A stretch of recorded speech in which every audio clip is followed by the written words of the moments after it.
Good morning and नमस्कार दोस्तों, स्वागत है आप सभी का एक बार फिर से आपके अपने YouTube channel GK search engine पर। आज है 20 जून और 20 जून से रिलेटेड राजस्थान करंट अफेयर्स के जितने भी इम्पोर्टेंट क्वेश्चन हैं सभी हम इस वीडियो में डिस्कस करने वाले हैं। तो पूरा वीडियो बहुत ध्यान से देखिए और वीडियो के एंड में मैं आपसे एक क्वेश्चन पूछूंगा जिसका आंसर आपको कमेंट बॉक्स में देना है।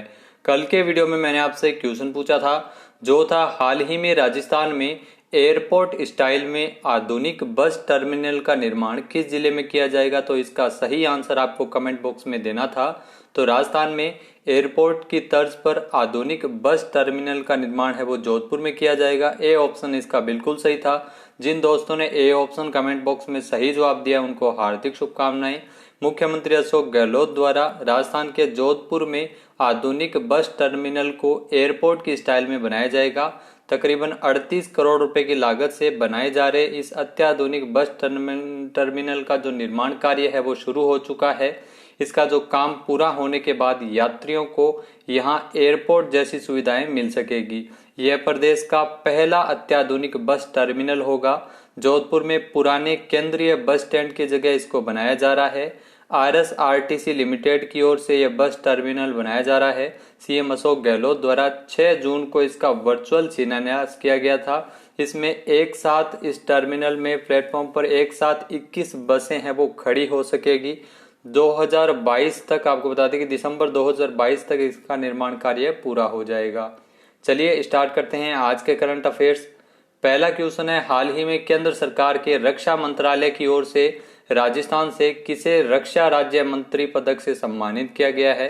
तो रक्षा राज्य मंत्री पदक से सम्मानित किया गया है भवानी कुमारी को। बी ऑप्शन इसका बिल्कुल सही है। केंद्र सरकार के रक्षा मंत्रालय की ओर से भवानी कुमारी को रक्षा राज्य मंत्री पदक से सम्मानित किया गया है। आइए जानते हैं इंपॉर्टेंट फैक्ट्स। तो 1 राजस्थान गर्ल्स बटालियन एनसीसी की जो सीनियर GCI है भवानी कुमारी, जिनको केंद्र सरकार के रक्षा मंत्रालय की ओर से रक्षा राज्य मंत्री प्रशंसा पत्र से सम्मानित किया गया है। राजस्थान निदेशालय की ओर से आपको बता दें कि राजस्थान में निदेशालय के द्वारा senior girl cadet instructor GCI को रक्षा राज्य मंत्री प्रशंसा पत्र से देकर और पदक से भी सम्मानित किया है। तो रक्षा राज्य मंत्री पदक इनको मिला है भवानी कुमारी जो सीनियर GCI है 1 राजस्थान गर्ल्स बटालियन LCC में। Group commander colonel SP Tiwari ने बताया है कि यह पदक एवं प्रशंसा पत्र संपूर्ण भारत में 8 उत्कृष्ट NCC सेवा कर्मियों को मिलता है, जिसके चयन का आधार उत्कृष्ट सेवा, कर्तव्य निष्ठा और NCC में अनुकरणीय योगदान होता है। सीनियर GCI भवानी कुमारी ने पिछले 8 वर्षों से NCC कैडेट को राष्ट्रीय एकता जागरूकता प्रोग्राम, थल सैनिक शिविर में राष्ट्रीय शूटिंग और नई दिल्ली में आयोजित होने वाले गणतंत्र दिवस की परेड के लिए कैडेट को आले दर्जे की ट्रेनिंग दी थी। तो इसीलिए भवानी कुमारी को सम्मानित किया गया है रक्षा राज्य मंत्री पदक से। नेक्स्ट क्वेश्चन, हाल ही में राजस्थान में Bikaner urban water supply scheme के पैकेज 1 और 2 के तहत कितने करोड़ रुपए की तकनीकी स्वीकृति प्रदान की गई है। तो Bikaner urban water supply scheme के पैकेज 1 और 2 के तहत 429.10 करोड़ रुपए की तकनीकी स्वीकृति प्रदान की गई है। बी ऑप्शन इसका बिल्कुल सही है। आइए जानते हैं इंपॉर्टेंट फैक्ट्स। तो बीकानेर शहर की दूरगामी पेयजल आवश्यकताओं के मद्देनजर Bikaner urban water supply scheme के पैकेज 1 और पैकेज 2 को तकनीकी स्वीकृति प्रदान की गई। जलदाय विभाग की ओर से कुल 429.10 करोड़ रुपए का प्रस्ताव मंजूर हुआ है, जिसमें पैकेज 1 के लिए 182.86 करोड़ रुपए तथा पैकेज 2 के लिए 246.24 करोड़ रुपए के प्रस्ताव को स्वीकृति प्रदान की गई है। इस बारे में जो राजस्थान के जलदाय मंत्री है डॉक्टर BD कल्ला ने बताया है कि बीकानेर शहर की दूरगामी आवश्यकताओं के लिए तैयार इस योजना के लिए मुख्यमंत्री अशोक गहलोत द्वारा बजट में इसकी घोषणा की गई थी। जलदाय मंत्री ने बताया कि बीकानेर शहर की वर्ष 2052 की जो 12.29 लाख जनसंख्या अनुमानित है उसी आधार पर इस योजना का निर्माण किया गया है। वर्तमान में बीकानेर शहर में तकरीबन 7.70 लाख जनसंख्या है। नेक्स्ट क्वेश्चन है, राजस्थान के कितने राजकीय औद्योगिक प्रशिक्षण संस्थानों आईटीआई के भवनों पर लघु सौर ऊर्जा संयंत्र स्थापित किए जाएंगे? तो आपको बता दें कि राजस्थान के 218 आईटीआई के भवनों पर लघु सौर ऊर्जा संयंत्र स्थापित किए जाएंगे। बी ऑप्शन इसका बिल्कुल सही है। आइए जानते हैं इंपॉर्टेंट फैक्ट्स। तो राजस्थान के 218 राजकीय औद्योगिक प्रशिक्षण संस्थानों आईटीआई के भवनों पर लघु सौर ऊर्जा संयंत्र स्थापित करने की घोषणा की गई है। यहां 5527 किलोवाट क्षमता के सोलर पावर प्लांट लगाने की योजना है। शुरुआत में 50% संस्थानों में ये पावर प्लांट है वो लगाए जाएंगे। इससे प्राप्त ऊर्जा के उपयोग से संस्थान के विद्युत व्यय में बचत का विश्लेषण कर उसके बाद शेष संस्थानों में भी ये संयंत्र लगाए जाएंगे। मुख्यमंत्री अशोक गहलोत ने इसके लिए आरसीवीटी के फंड से 15 करोड़ रुपए की राशि की स्वीकृति प्रदान की गई है। गौरतलब है कि 2021-22 के और 20-21 के दौरान विभिन्न जिलों में 14 आईटीआई खोलना प्रस्तावित है।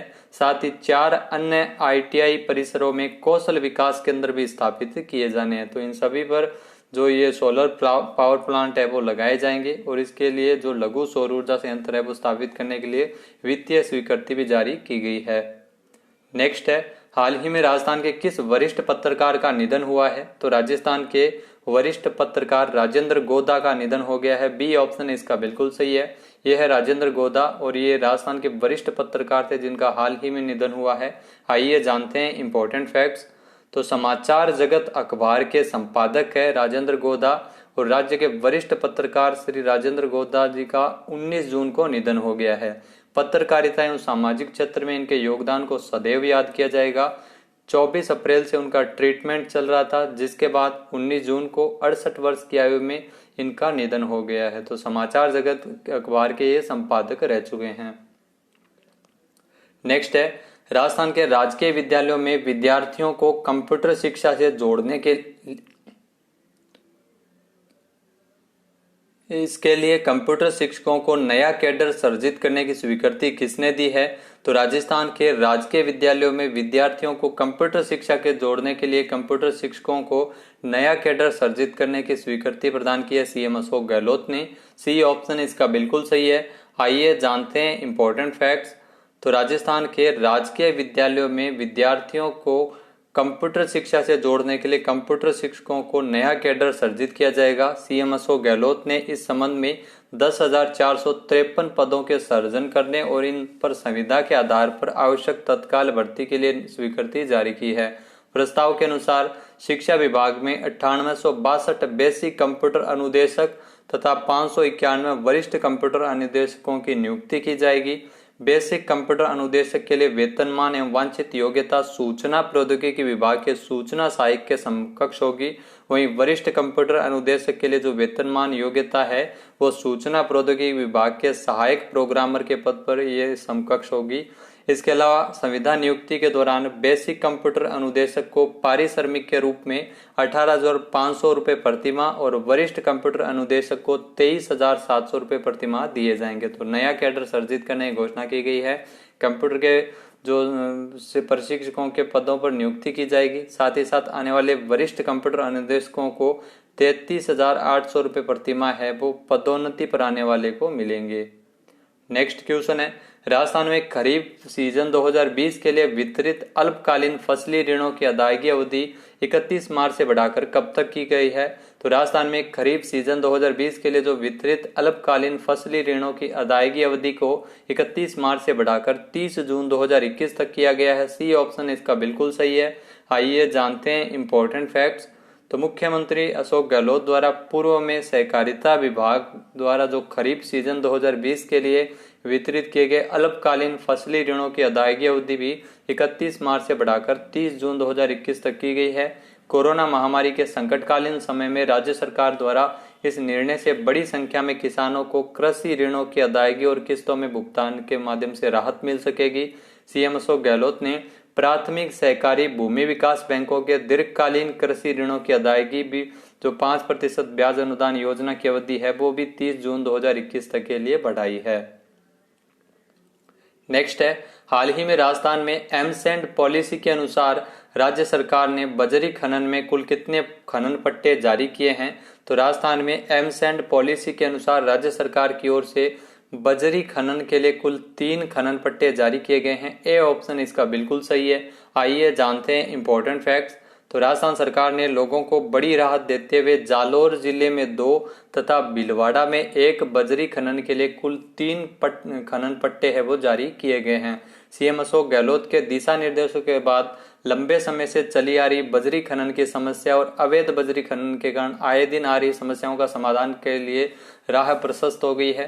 सीएम अशोक गहलोत द्वारा इसी कड़ी में पिछले दिनों राज्य में बजरी की वैकल्पिक व्यवस्था के रूप में एमसेंड पॉलिसी भी जारी की गई थी। तो ये भी इंपॉर्टेंट है, ध्यान रखिएगा। एमसेंड पॉलिसी राजस्थान सरकार के द्वारा जारी की गई थी।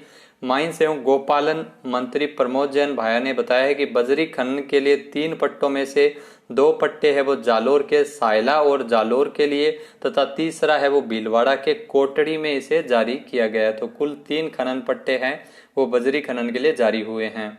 नेक्स्ट है, हाल ही में राजस्थान पशुपालन विभाग द्वारा कितने पशुपालकों को राज्य स्तर पर सम्मानित किया जाएगा? तो राजस्थान पशुपालन विभाग की ओर से 2 पशुपालकों को राज्य स्तर पर सम्मानित किया जाएगा। बी ऑप्शन इसका बिल्कुल सही है। आइए जानते हैं इंपॉर्टेंट फैक्ट्स। तो राजस्थान में अब प्रगतिशील पशुपालकों को 50,000 रुपए का पुरस्कार राशि दी जाएगी। पशुपालन विभाग के उप सचिव अशोक कुमार सोनी ने आदेश जारी किए हैं, जिसमें राज्य स्तर पर 2 पशुपालकों को 50,000 रुपए के पुरस्कार है वो दिए जाएंगे। जिला स्तर पर 68 पशुपालकों का सम्मान होगा, जिसमें जिला स्तर पर 25,000 रुपए की प्रोत्साहन राशि प्रदान की जाएगी। वहीं पंचायत समिति स्तर पर 352 पशुपालकों को पुरस्कृत किया जाएगा। प्रत्येक पशुपालकों को पंचायत समिति स्तर पर 10,000 रुपए प्रोत्साहन राशि दी जाएगी।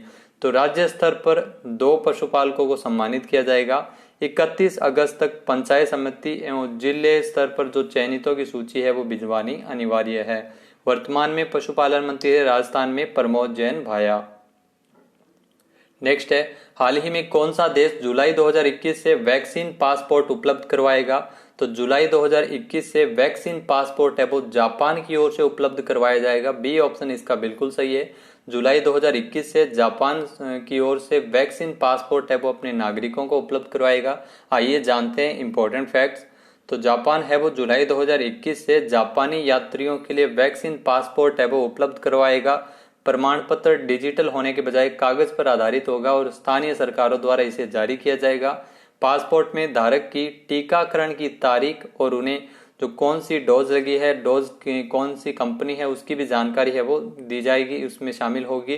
वैक्सीन पासपोर्ट है वो अंग्रेजी और जापानी दोनों भाषा में उपलब्ध होंगे। तो ध्यान रखिएगा, वैक्सीन पासपोर्ट उपलब्ध करवाने वाला जो पहला देश है जुलाई 2021 से जापान की तरफ से उपलब्ध करवाया जाएगा। नेक्स्ट है, हाल ही में भारत के महान धावक मिल्खा सिंह का निधन कब हुआ है? तो भारत के महान धावक मिल्खा सिंह का 18 जून को निधन हो गया है।